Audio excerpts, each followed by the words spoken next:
Praise the lord, హల్లెలూయా. ఈరోజు 2వ కీర్తనని ధ్యానం చేసుకుందామండి.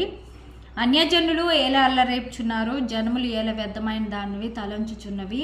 మనము వారి కట్లు తెంపుదాము రండి, వారి పాసములు మన యొద్ద పారవేయదము రండి, మన యొద్ద నుండి పారవేయదం రండి అని భూరాజులు యెహోవాకును ఆయన అభిషిక్తుని విరోధంగా నిలవబడుచున్నారు. ఏలికలు ఏకీభవించి ఆలోచన చేయుచున్నారు అని దేవుని వాక్యం రాయబడి ఉంది. అంటే మామూలుగా ఇంగ్లీష్ తర్జుమాలో ఏమైనా ఉంటుందంటే అన్య దేశములు అంటే వేరే దేశముల వాళ్ళు ఇశ్రాయేలుని లేకపోతే యెరూషలేముని గురించి మాట్లాడుతున్నట్టు ఈ కీర్తన నడుస్తూ ఉంటుంది.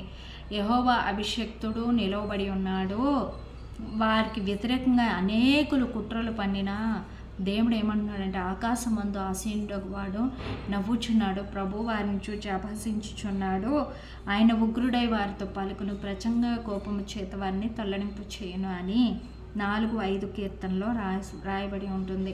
అంటే నువ్వు ఏ సమస్యల మధ్య ఉన్నన్నా ఎవరికైనా ఈ ఆలోచన ఉంటుంది, నా గురించి వాళ్ళేం చెప్పుకుంటున్నారు, నా గురించి వీళ్ళేం చెప్పుకుంటున్నారు, మా గురించి ఆలోచన చేస్తున్నారండి, మమ్మల్ని పాడు చేయాలనే ఆలోచన చేస్తారు, మమ్మల్ని నాశనం చేయాలనే వాళ్ళ ఆలోచనలన్నీ ఉన్నాయండి అనేది అది నిజమే అయ్యి ఉండొచ్చు, అలా జరగవచ్చు. కానీ నువ్వు ఒకటి గుర్తుపెట్టుకోవాలి, ఏంటంటే నీ దేవుడు ఆకాశం నుండి అన్నీ చూస్తూ ఉన్నాడు.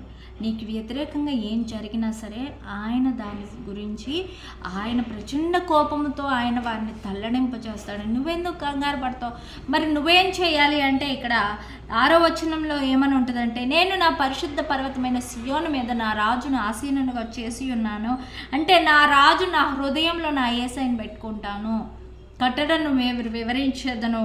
యెహోవా నాకు ఇలాగ సెలవిచ్చి ఉన్నాడు, నీవు నా కుమారుడవు, నేను నిన్ను కని ఉన్నాను, నువ్వు నా బిడ్డవి, నేను నిన్ను కాపాడుతానని చెప్పాడు. అందుకని నేనేం చేస్తానంటే నా దేవుని మందిరం ఇక్కడ సియోన్ పరిశుద్ధ పర్వతం మీద దేవుని ఆసీనునిగా చేసుకోవడం అంటే నీ హృదయంలో కానీ మందిరంలో కానీ దేవుని సన్నిధిలో చేరి ఆయన స్తుతించడం నా పని, నా శత్రువుల పగ తీర్చుకొనుట ఆయన పని అని వివరించేలాగా ఈ కీర్తన ఉంటుంది. దేవుని యొక్క గొప్ప శక్తిని నువ్వెందుకు కంగారు పడుతున్నావు?